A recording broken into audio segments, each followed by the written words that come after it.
말씀 가지고 왕이 없으므로 사사기 오늘 마지막 시간인데 오늘 마지막으로 사사기 강의를 마치려고 합니다. 마지막 시간이니까 사사기를 구속사 관점에서 한번 본다면 구속사 관점에서 본다는 말은 예수 그리스도를 통해 성취될 구원 사역의 예표적 성격으로 구약 성경을 또 사사기를 본다는 말이죠. 이스라엘은 이런 애굽에서 종살이하고 있었죠. 400년간. 근데 하나님이 모세를 보내셔서 출애굽시켰습니다. 해방하셨고 40년 광야 생활을 무사히 마치게 하셨습니다. 이 내용이 창세기, 출애굽기, 레위기, 민수기, 신명기, 특별히 출애굽기를 중심으로 한 모세오경의 내용이죠. 모세가 죽은 이후에 여호수아가 모세의 뒤를 이어서 출애굽의 목표였던 가나안 땅에 쳐들어가 가나안 원주민을 몰아내고 그 땅의 주인이 되어 비로소 안식을 누릴 수 있게 되었습니다. 그 내용이 모세오경 다음에 나오는 여호수아죠. 여호수아 다음에 나오는 성경이 사사기인데 사사기의 내용은 이스라엘 백성들이 이제 가나안의 주인이 되어서 가나안에서 안식을 누리며 그 가나안 땅에서 하나님 백성으로서 어떻게 살았는가 그들의 삶의 기록이 사사기입니다.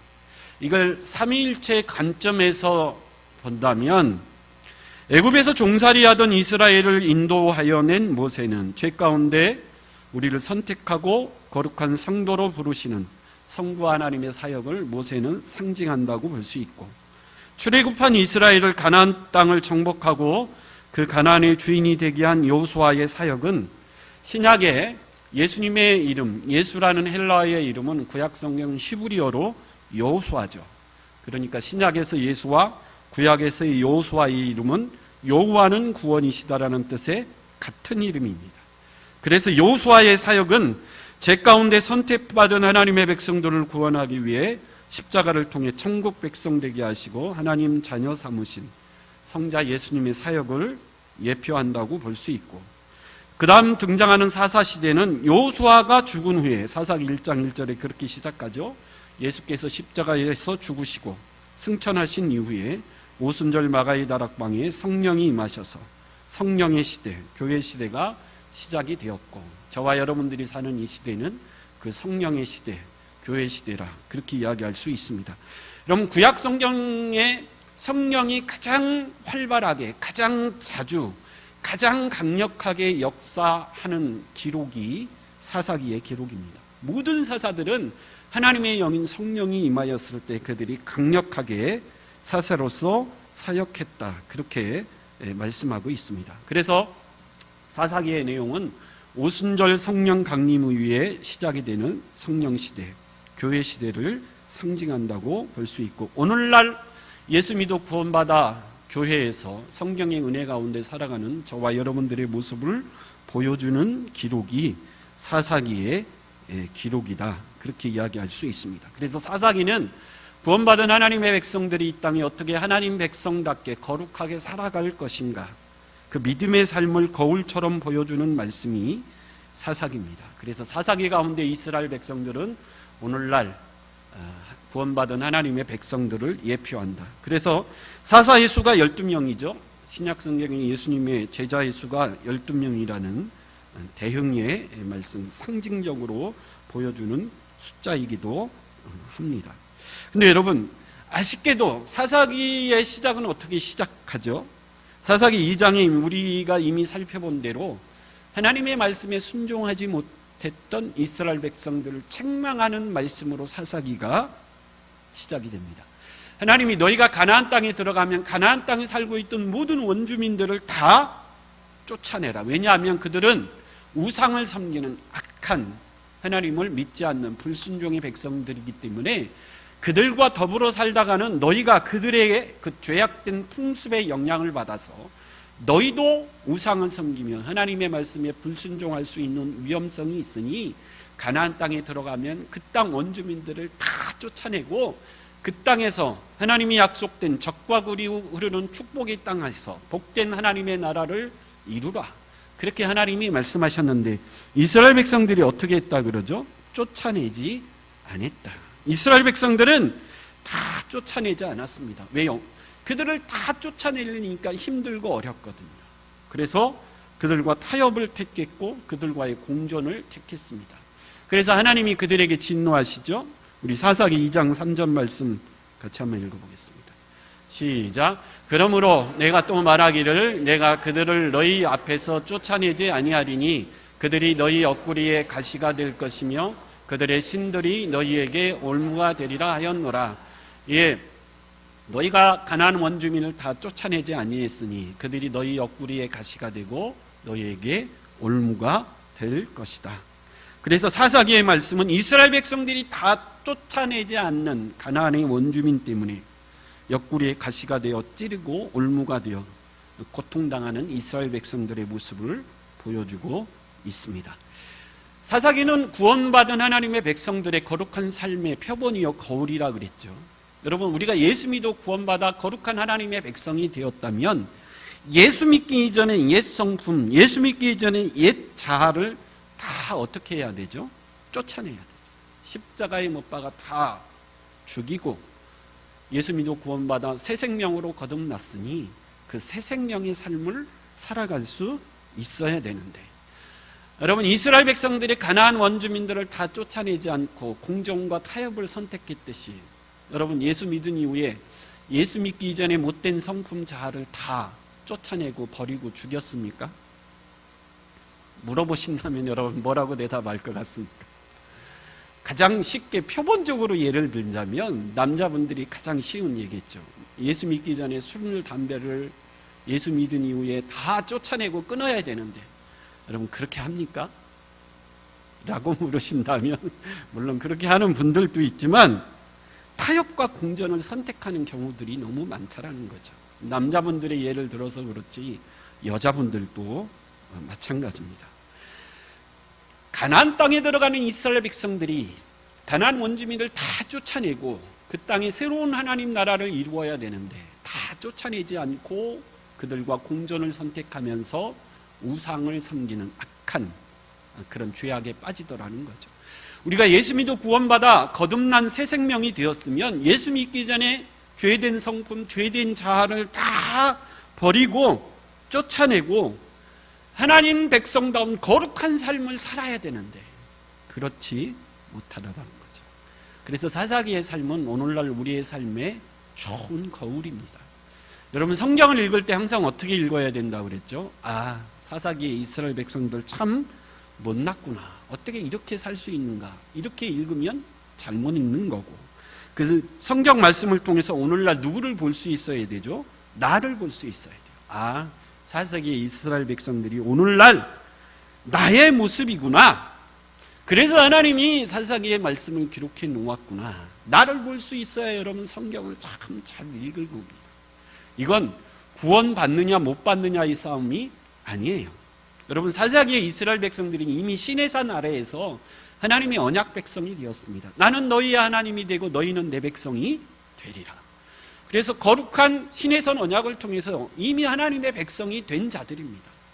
여러분, 저와 여러분들은 다 예수 믿어 구원받아 하나님의 백성이 된 줄 믿습니다. 이건 구원의 싸움이 아니고 구원받아 하나님의 백성이 된 하나님의 백성들이 하나님 백성다운 거룩한 삶을 살아내느냐 못하느냐, 이 거룩의 싸움이라는 거죠. 하나님이 애굽에서 종살이하던 이스라엘 백성들을 구원하여 적과 꿀이 흐르는 축복의 땅을 주었습니다. 오늘날 죄와 사망의 종로로 타던 우리를 십자가의 은혜를 통해 구원받아 교회라고 하는 아름다운 신앙 공동체를 세우시고 그 교회 안에 아름다운 신앙 공동체의 삶을 살게 하셨습니다. 그런데 정말 하나님 백성다운 거룩한 삶을 살아가고 있는가? 사사기의 말씀을 거울로 삼아 오늘 우리 자신들의 모습을 돌아보라는 거죠. 근데 결론은 뭡니까? 이게 너무 어렵다라는 거죠. 결코 쉬운 싸움이 아니라는 겁니다. 신약 성경의 가장 위대한 사도 중에 한 사람인 사도 바울을 통해서 우리가 확인할 수 있죠. 제가 언젠가 말씀을 드렸지만 사도 바울은 다메섹 도상에서 부활하신 예수님을 만났어요. 그 부활하신 예수님이 직접 바울을 이방의 사도로 부르셨습니다. 3층천 천국을 보고 왔다 그래요. 너무 황홀한 체험을 한 거죠. 또 우리 주 예수께 받은 계시가 너무 많아서 신약 성경의 3분의 1을 바울이 기록할 정도였습니다. 근데 바울의 고민도 뭐죠? 내가 이런 엄청난 체험을 했고 이런 엄청난 계시를 받았고 신약 성경의 3분의 1을 썼지만 이 거룩한 싸움이 결코 쉽지 않다라는 거죠. 그래서 바울이 로마서에 뭐라고 그럽니까? 내 마음 안에 두 마음이 있다는, 하나는 선한 마음, 하나님 말씀대로 살고 싶은 선한 마음이 있고, 하나는 악한 마음, 여전히 세상 가운데 세상을 따라 살고 싶은 악한 마음이 항상 내 마음 가운데 싸우는데, 문제는 항상 누가 이긴다고요? 악한 마음이 이기니 오 통제라. 이 일을 어찌하면 좋겠는가? 우리 로마서 7장 21절에서 24절 말씀 같이 하는 거. 시작. 그러므로 내가 한 법을 깨달았노니 곧 선을 행하기 원하는 나에게 악이 함께 있는 것이로다. 내 속사람으로는 하나님의 법을 즐거워하되 내 지체 속에 한 다른 법이 내 마음의 법과 싸워 내 지체 속에 있는 죄의 법으로 나를 사로잡는 것을 보는도다. 오라 나는 공고한 사람이로다. 이 사망의 몸에서 누가 나를 건져내랴. 예, 마음으로는 정말 하나님 말씀대로 순종하고 싶은데 내 마음에 다른 이 죄를 사모하고 이 죄의 성향으로 나를 이끌어가는 이 악한 법이 항상 나를 이기니 이거 어떻게 하면 좋겠는가? 괴로워하는 바울의 고백입니다. 그렇게 괴로워하다가 사도 바울이 한 법을 깨달았죠. 우리 로마서 8장 1절에서 2절 말씀. 시작. 그러므로 이제 그리스도 예수 안에 있는 자에게는 결코 정죄함이 안 나니 이는 그리스도 안에 있는 생명의 성령의 법이 죄와 사망의 법에서 너를 해방하였습니다. 바울이 깨달은 건 뭐죠? 야, 이건 내 힘으로 절대 안 나고 누가 도와주셔야 되죠? 성령이 나를 도와주시면 죄와 사망의 법에서 내가 해방될 수 있구나. 성령이 나와 함께 하시면 얼마든지 이 싸움에서 내가, 이 거룩의 싸움에서 내가 이길 수 있겠구나. 이 한 가지 법을 깨달았다라는 거죠. 그래서 여러분, 사사기를 통해서 우리에게 주는 강력한 메시지는 이 거룩의 싸움에서 우리 힘으로는 절대 안 된다라는 거예요. 사사기를 통해 계속 실패를 반복하는 이스라엘 백성들을 통해서 깨달으라는 거죠. 오직 뭐를 통해서만 이길 수 있다라는 거죠?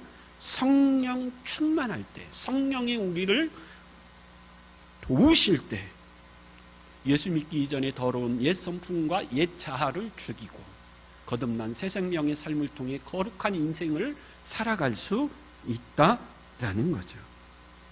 그래서 여러분, 교회는 필사적으로 성령 충만해야 되고, 여러분 성령 충만은 뭘 통해서 가능하죠? 기도와 말씀을 통해서 성령 충만하다라는 거죠. 그래서 여러분, 우리 교회는 기도와 말씀에 전무할 수 있는 저와 여러분 될 수 있길 축원합니다. 이스라엘 백성들이 광야 40년을 살아가는데 두 부류의 사람으로 나뉘어졌습니다. 하나는 과거에 젖어 사는 사람들, 애굽에서 나왔는데 여전히 과거에 애굽에서 살던 삶을 바라보면서 과거에 매여서 과거만을 바라보며 과거만을 추억하며 과거만을 말하는 부류의 사람들이 있었습니다. 그래서 뭐라고 말하죠? 우리가 애굽에 있을 때는 마늘도 먹었고, 우리가 애굽에 있을 때는 고기도 먹었고, 우리가 애굽에 있을 때 옛날을 바라보면서 과거만을 추억하면서 과거만을 이야기하는 사람들이 있었습니다. 그래서 그들은 결국 불평하다가 광야에서 다 죽었죠. 근데 또 한 부류는 과거에 매여 사는 인생이 아니라 미래를 바라보며 사는 사람들이 있었습니다. 하나님이 우리에게 주실 가나안 땅을 바라보면서 우리가 하나님이 주실 가나안 땅에 들어가서 하나님이 약속하신 위대한 하나님의 나라를 바라보면서 그 땅을 꿈꾸며 그 땅을 바라보면서 그 땅을 향해 전진하는 사람들. 그래서 우리에게는 미래가 있기 때문에 지금 이까짓 것 어려움, 우리에게 펼쳐질 미래를 바라보면서 현재 당하는 많은 어려움과 고통들을 그 미래를 바라보며 이겨내는 사람들이 있었죠. 그래서 결국 그들은 가나안 땅의 주인공이 된 줄 믿습니다. 우리도 마찬가지예요. 우리도 과거에 매어 사는 사람이 있습니다. 옛날 입만 열면 옛날. 그럼 과거에 매어 사는 인생이 되어서는 안 돼요. 제가 이 얘기를 했나 모르겠는데 목사님들도 모이면 자꾸 옛날 얘기만 하는 목사님들이 옛날에 어떻고 제 친구 목사님 중 자랑행 중에 하나가 뭐냐면 이거 내가 얘기 한 번 했나요? 자기 장인이 땅을 팔려고 했는데 광명시에 그때 3억인가요? 팔려고 했는데 자기가 말렸다라는 거예요. 장인 조금만 기다리면 더 많이 받을 수 있으니 조금 참으십시오. 자기가 말려서 조금 있다가 7억에 팔았다는 거예요. 자기가 2배 이상 땅을 팔게 했다. 근데 그 얘기를 만날 때마다 하는 거예요. 만날 때마다 하는 거예요. 정말 지겨워 죽겠어. 만날 때마다 그 얘기를 해요. 장인이 땅을 팔려고 했는데 자기가 말려서 3억에 팔려는 거 7억밖에 했다. 지겨워 죽겠습니다. 목사님 그거 이번에 들으면 100번째예요. 100번째. 그렇게 할 얘기가 없어. 근데 여러분 과거의 경험은 한정된 경험이죠. 근데 과거의 경험 중에 실패한 얘기는 잘 안 하려고 하죠. 성공한 얘기, 훌륭한 얘기를 하고 싶은데 근데 그 경험도 얼마 안 되죠. 그러니까 했던 얘기 또 하고 그러는 거예요. 여러분 나이가 들면 내가 이 얘기를 했었나 안 했었나 기억이 안 나는 거예요. 내가 이 사람 만나서 이 얘기를 했었나 그러니까 또 하는 거예요. 나이가 든 사람들의 특징이죠. 여러분 미래를 얘기해야 됩니다. 미래. 앞으로 나는 이런 꿈이 있고 이 꿈을 향해 지금 나는 달려가고 있다. 얼마나 좋습니까? 여러분? 청년들이 가장 싫어하는 말이 뭐죠? 나 때는. 나 때는 아주 듣기 싫어합니다. 청년들이 좋아하는 말은 미래에 대해서 얘기하는 거예요. 내 꿈은 어떻게 이룰 수 있는지, 너는 어떤 꿈을 가지고 살아야 되는지, 너의 미래는 어떤 미래가 펼쳐질 것인지. 여러분 미래를 얘기하는 것을 좋아합니다. 소망이 없는 교회의 특징은 뭐죠? 교회도 마찬가지예요. 교인들이 모이면 자꾸 옛날이 어떻고 그런 교회는 소망이 없습니다. 젊고 건강한 교회는 과거에 매여 사는 것이 아니라 미래를 바라보며 사는 교회입니다. 여러분 성령의 특징 중에 하나가 뭐죠? 사도행전 2장 17절 한번 읽어보겠습니다. 사도행전 2장 17절 제가 읽어드릴게요. 하나님이 말씀하시기를 말세에 내가 내 영을 모든 육체에 부어주리니 너희의 자녀들은 예언할 것이요 너희의 젊은이들은 환상을 보고 너희의 늙은이들은 꿈을 꾸리라. 여러분 성령의 특징은 과거에 매여 살지 않는다라는 거죠. 성령이 충만히 임하면 뭐 한다 그러죠? 자녀들은 예언하고 젊은이들은 환상을 보고 나이들은 늙은이일지라도 뭘 하며 산다고요? 꿈꾸는 인생을 산다는 거죠. 그래서 여러분 성령이 우리 가운데 충만히 임하면 미래를 바라보면서 하나님께서 우리에게 펼쳐질 미래를 꿈꾸면서 요셉과 같이 꿈꾸는 아름다운 인생을 살게 되는 줄 믿습니다. 오늘 사사기의 결론이 뭐죠? 25절에 보면 그때 이스라엘의 왕이 없으므로 사람이 각기 자기의 소견에 옳은 대로 행하였더라. 이게 사사기의 주제이면서 핵심이기도 하고 결론이기도 합니다. 이스라엘에 뭐가 없다라는 거죠? 왕이 없어서 이 모든 문제가 생겼다라는 거죠.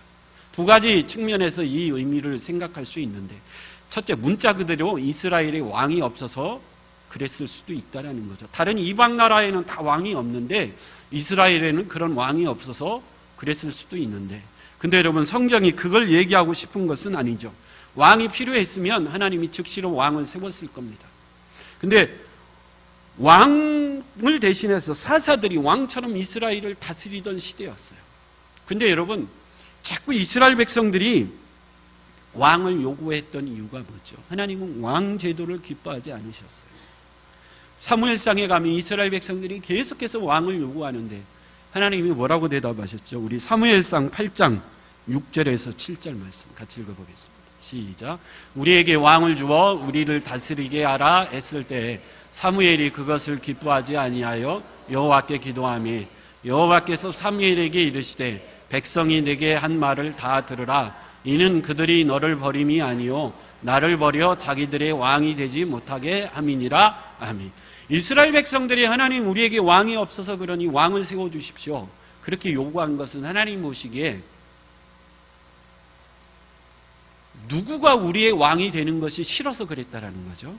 하나님이 우리의 왕이 되는 것이 싫어서 이방인들처럼 사람이 우리의 왕이 되었으면 좋겠다 그랬다라는 거죠. 여러분, 왜 이스라엘 백성들이 하나님을 거부하고 다른 이방 나라들처럼 사람이 왕이 되기를 원했을까요? 가나안 땅에 정착해서 농사 짓고 양을 치면서 잘 먹고 잘 사는 평화로운 시대가 되고 나니까 이제는 누구 마음대로 살고 싶은 거죠? 내 마음대로 살고 싶은 거예요. 물질의 유익을 누리면서 쾌락적인 삶을 살고 싶은데 걸리는 게 있습니다. 뭐가 걸리죠? 신의 산 아래에서 하나님과 맺은 신의 산 언약이 걸리는 거예요.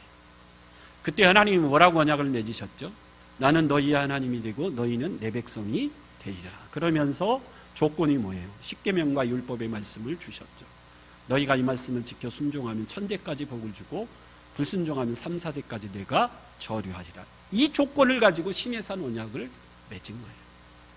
여러분, 가나안 땅에 정착해서 이제는 잘 먹고 잘 살고 풍요롭게 살다 보니까 이제는 내 마음대로 살고 싶고 즐기고 싶고 누리고 싶은 삶을 살고 싶은데 뭐가 걸리죠? 하나님이 걸립니다.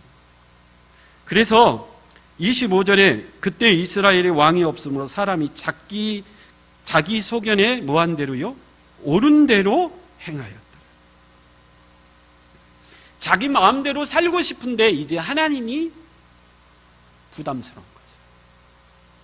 그래서 여러분, 우리가 지금까지 사사기의 17장에서 21장의 부록 같은 내용을 살펴봤는데 이스라엘 백성들이 분노했던 지점이 어디입니까? 레위인의 첩을 강간했고 그 레위인의 첩을 죽였다. 이 부분에서 이스라엘 백성들이 분노하고 일어나 내전, 전쟁까지 치렀어요. 근데 어디에는 무감각하죠? 거룩한 하나님의 레위인들, 제사장들이 타락하고 영적으로 타락한 우상을 섬기는 악한 이 모습에는 이스라엘 백성들이 어떡하죠? 아무런 감각이 없습니다.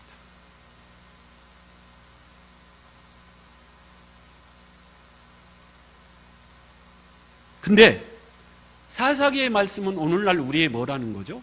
거울이라는 거예요. 우리가 그렇다라는 거죠. 예를 한번 들어볼까요? 여러분, 자녀를 학교에 보내는데 학교에 자녀가 빠지면 난리 납니까? 안 난리 납니까?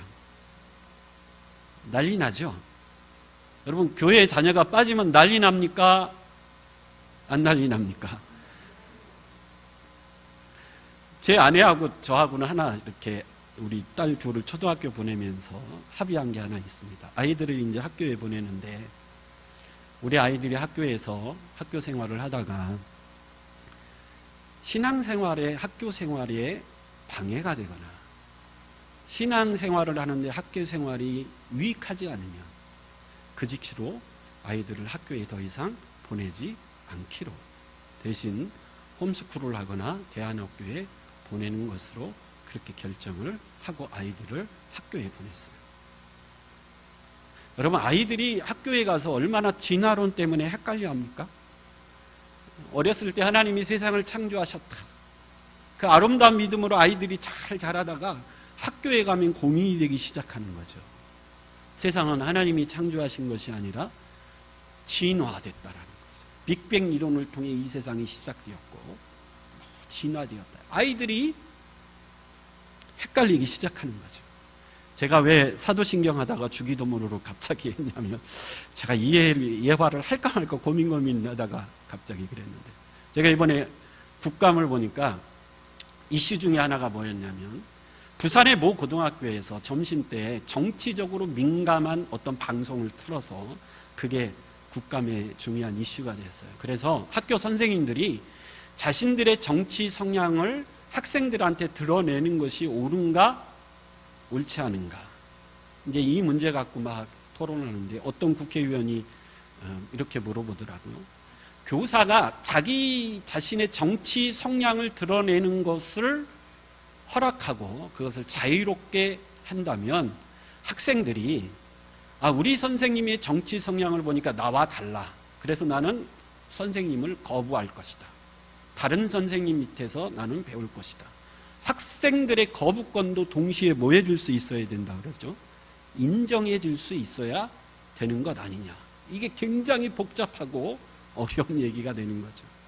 그랬더니 뭐 아직 그런 것까지는 깊이 생각 안 했다 그러는데, 여러분,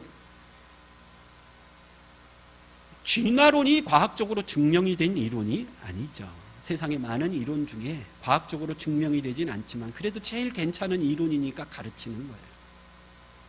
근데 왜 아이들이 진화론을 학교에 배워서 그들의 신앙이 헷갈리게 그만둘 것인가? 이것도 우리가 좀 진지하게 생각해 볼 문제입니다. 여러분, 우리 장로교는 청도교의 아름다운 전통을 이어가놨는데, 청도교의 아름다운 전통 중에 하나는 아이들을 공교육 학교에 보내지 않고 집에서 부모님이 직접 가르치는 게, 그걸 홈스쿨이라 그러죠. 왜 그렇죠? 아이들을 학교에 보냈더니 부모들의 아름다운 신앙이 학교에서 뭐 하더라? 무너지더라. 그래서 청교도들은 학교 교육보다도 신앙 교육이 더 중요해서 아이들을 학교에 보내지 않고 부모가 직접 집에서 가르치면서 신앙을 전수하는 것을 가장 중요하게 여겼던 전통이 청교도 전통입니다. 여러분, 사사시대의 이스라엘 백성들이 그랬다라는 거죠. 야, 레위인들이 타락했어. 제사장들이 타락했어. 뭐 그럴 수도 있지. 이스라엘 12지파 중에 저 지파는 우상을 만들어 섬기니? 뭐 그럴 수도 있지. 레위 지파의 첩이 강간당하고 죽었대. 세상에 그런 일이 어디서? 모든 이스라엘 백성들이 들고 일어나 전쟁까지 하고 있다라는 거죠. 하나님이 보시기에 이게 옳은 것인가? 그게 이제 사사기를 통해 하나님이 우리에게 주시고자 하는 강력한 메시지입니다. 사사기에는 두 종류의 지도자들이 등장하죠. 정치적인 지도자인 사사들이 등장하는데, 정치적인 지도자인 사사들이 성공했습니까? 실패했습니까? 실패하죠. 그러면 대안으로 종교적인 지도자들인 레위인과 제사장들이 있는데, 사사기 17장부터 21장까지 사사기에서 하는 말이 뭐죠? 그럼 정치 지도자인 레위인과 제사장들은 멀쩡한가? 멀쩡하지 않더라는 거죠.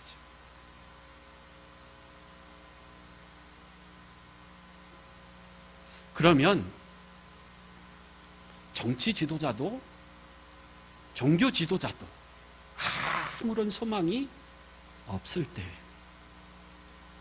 이스라엘 민족을 하나님이 기뻐하시는 거룩한 민족으로, 가나안 땅이 이스라엘 나라를 하나님이 기뻐하시는 거룩한 나라로 세울 수 있는 사람은 누구일까? 오늘 본문에 그걸 누구라 그러죠? 왕이다. 왕은 왕인데 어떤 왕이 과연 이 백성들을 거룩한 하나님의 백성이요 거룩한 하나님의 나라로 세울 수 있는 그 왕이 누구일까? 그래서 사사기 다음에 나오는 룻기와 사무엘상하는 그 왕을 찾아 나서는 여행입니다. 여러분, 그 왕은 도대체 누구일까요?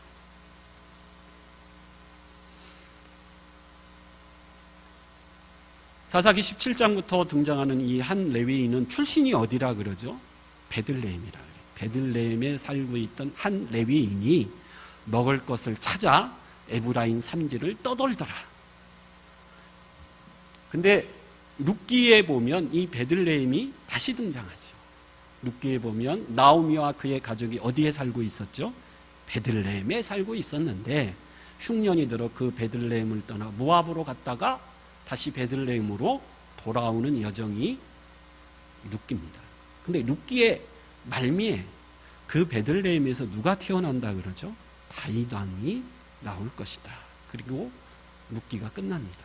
그 다음 사무엘상 16장에 가면 룻기 4장 말에서 예언했던 그대로 사무엘상 16장에 베들레헴에 드디어 그토록 이스라엘이 기다리던 성군 다윗이 베들레헴에서 나오죠. 그래서 그 다윗이 이스라엘의 왕이 되어서 이스라엘 역사상 전무후무한 거룩한 이스라엘의 왕이 되었습니다. 근데 그 다윗도 뭐에 불과하죠? 한 인간에 불과하더라. 밧세바를 취하고 우리아를 죽이더라.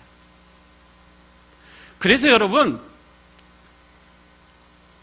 이 세상에 그 어떤 사람도 온전한 왕이 될 수 없습니다. 그럼 우리나라의 대통령에 대해서 계속 실망하죠? 성경적으로 보면 뭐 한 거죠? 당연한 겁니다. 여러분, 이 세상에 그 어떤 왕도, 그 어떤 대통령도 온전한 사람이 없어요. 그럼 성경은 뭐라고 말할까요? 우리 미가서 5장 2절 한번 보겠습니다. 미가서 5장 2절 시작. 베들레헴 에브라다야, 너는 유다 족속 중에 작을지라도 이스라엘을 다스릴 자가 내게서 나올 것이라. 그에는 뭐는 상고의 영혼. 구약 성경은 그 베들레헴에 또 다른 왕이 뭐 할 것이다라는 거죠. 나올 것이다. 그 왕은 만왕의 왕이요 만주의 주이시며 그 왕만이 구원받은 모든 하나님의 백성들을 온전히 거룩하게 하시며 이 땅에 거룩한 하나님의 나라를 세울 수 있는 유일한 왕이 어디에 나온다고요? 베들레헴에 나올 것이다. 그리고 마태복음에 보면 그 베들레헴에 누가 태어나시죠? 예수님이 태어나십니다.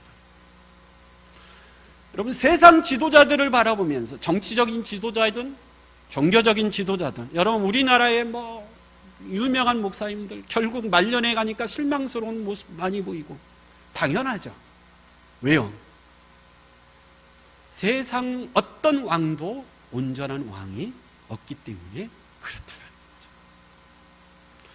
그러면 우리가 바라봐야 될 왕, 우리가 기다려야 될 왕, 우리가 고대해야 될 왕, 도대체 누가 구원받은 하나님의 백성들을 하나님이 기뻐하시는 온전한 거룩한 백성으로 인도할 수 있을 것인가요? 성경의 대답은 뭐라 그러죠? 베들레헴에 오신 예수 그리스도만이 우리 인생의 참 목자가 되시며 우리 인생의 참 왕이 되시고 결국 십자가에 못 박아 죽으심으로 하나님이 택한 모든 백성들을 구원해 내셨을 뿐만 아니라 그분이 승천하여 하늘로 올라가셨을 때 성령을 우리에게 보내 주시어서 우리가 구원받아 거룩한 하나님 백성답게 살려고 할 때마다 성령을 통해서 우리에게 끊임없이 도우셔서 그 거룩의 싸움에서 승리하게 하시고, 그리고 그 예수님은 다시 이 세상에 뭐 한다 그러죠? 다시 오신다 그래요. 다시 오셔서 이 세상 모든 나라들을 멸하고 새하늘과 새 땅, 거룩한 영원한 하나님의 나라를 세우실 것이다. 여러분, 그게 성경이 강조하는 바입니다. 오늘 사사기의 결론은 그거죠. 그때 이스라엘 왕이 없었는데, 여러분, 세상 왕이 아니라 정말 그러면 우리가 기다려야 될 왕, 우리가 고대해야 될 왕, 우리가 사모해야 될 왕. 그래서 여러분, 우리가 구원받아 하나님의 백성이 되어서 거룩의 싸움에서 힘들고 어렵게, 주의를 지켜야 되는데 이 싸움에서 때론 질 때도 있고, 하나님 백성답게 참고 인내해야 되는데 참지 못하고 또 성질내고 분내고 그렇게 좌절하고 실망하며 낙심할 때마다 우리는 누구를 고대해야 되죠? 나의 참되신 왕을 고대해야 됩니다. 내 인생을 온전케 하실 유일한 왕은 예수 그리스도밖에 없다라는 것. 그래서 여러분, 끊임없이 주여 나를 도와 주시옵시고 주님만이 내 인생의 목자가 되시기를 원하며, 주님만이 이 세상에 뭐가 되시기를 원합니까? 왕이 되셔서 주님이 통치하는 아름다운 하나님의 나라가 온전히 이 땅에 속히 이루어지기를 원합니다. 그렇게 주님의 다시 오심을 고대하며 또 고대하며 살아갈 수 있는 저와 여러분 될 수 있길 간절히 축원합니다. 아멘. 우리 다 같이